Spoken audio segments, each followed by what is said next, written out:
Hello, Colson Liber here.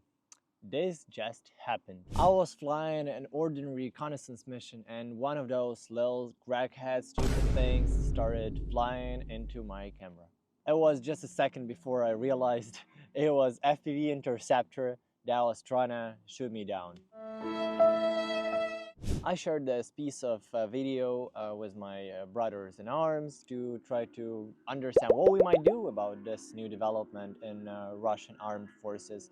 And also then I started sharing that online as well, at least a part of it, and brought a bit of a public discussion on enemy FPV interceptor drones trying to shoot down our ISR drones. It's a real problem, and today I want to just bring a bit of that discussion into this video to share it with you all, and maybe you guys can help me out with the solutions for this. Let's look at the ideas that people have shared, and I must admit that some of them were brilliant, and some others of them were quite interesting, but they needed a bit of more attention to the details in them. Let's have a look. So option one was to have that little body flying together with you, maybe attached to your ISR drone or something. That would be an interceptor to intercept the interceptor trying to intercept you. Doesn't make any sense, right? Basically, the guy who would escort you, if someone's trying to kill you, he'll kill the guy who's trying to kill you in the air. That's the idea. Awesome in theory, but I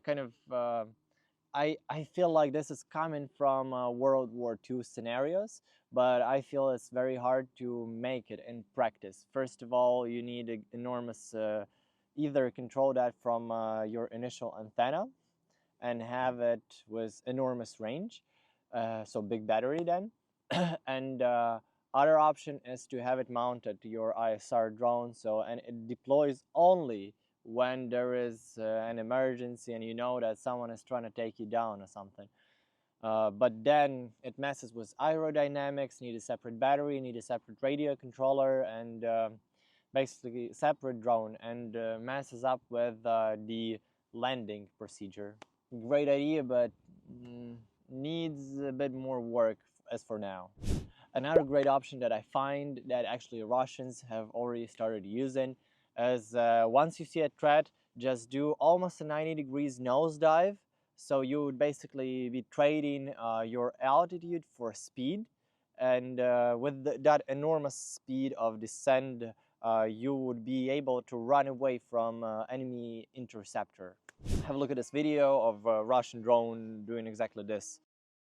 But the issue is that most of ISR drones in our control, they do not support that manual control from the ground station. So I do not have the ability to nosedive it. I only have the ability of setting the points, fly here, fly here, fly here at the selected altitude, and the autopilot does it all. But some drones, at least Estonian one that I know else, it supports literally the control from joystick and on huge distances. So I made a feature request with the developer or manufacturer of the drone that I fly, so they would add this. Who knows, maybe I'll get some bonus for making that feature request. Option 3 was trying to climb into the sun, meaning I think it also comes from World War II tactics in big aviation. But in our case, first, we do not always fly when there is sun, and sometimes we fly at night. Mostly we just need to understand the mechanics. The FPV drone, it comes at you from behind and from top. So basically, if you start gaining the altitude, you'll be slowing down first, so making you an easier target. And actually for that FPV drone, it's much easier because it's maneuverable to gain altitude. So I don't think it would make any big difference, honestly. Then I think this is the smartest one, I would say, suggested by one of Ukraine's army service members. He suggests that we should be hunting the radars that detect our drones that basically produce the intel for interceptors to fly up in the air and look for us in specific sector at specific altitude. So now in each of our flights, when we are not focused completely on the mission, we look for those anything that remotely resembles antennas and radars. So in a way that we just want to destroy them with our strike groups, so Russians have less chances of detecting us. And free hunting in the air is kind of tough because of their limited battery and limited range. Another interesting option definitely for a discussion was adding electronic warfare devices onto our SAR drone.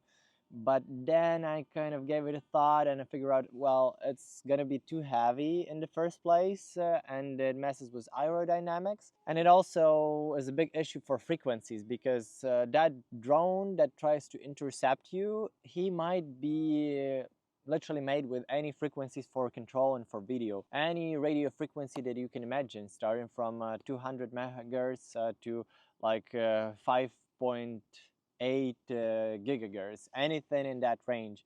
So it's impossible to make a jammer that would jam every frequency around you. Another option that I myself used and did on all of our drones is paint job.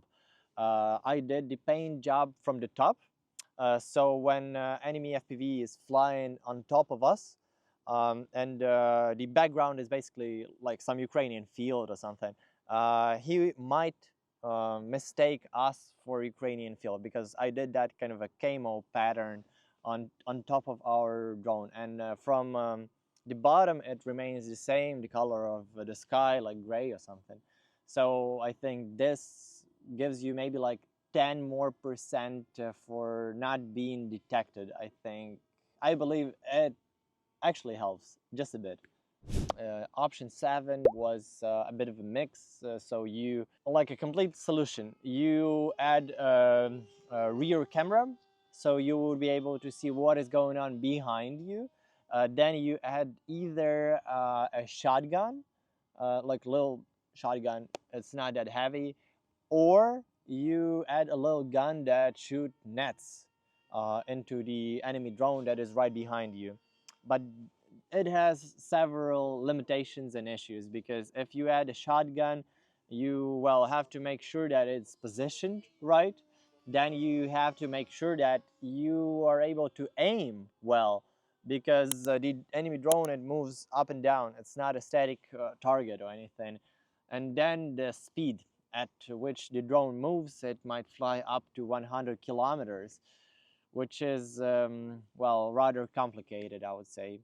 So, but the idea is there. I don't think how practical it is to implement. So what we have decided to actually do right now, first up is staying unpredictable. We change our vector of movement all the time to make enemy radars not locate us well. And when we see the drone fly up near us, we just do some random crazy shit to maneuver. Then I think we just need to somehow get better at detecting those interceptors earlier.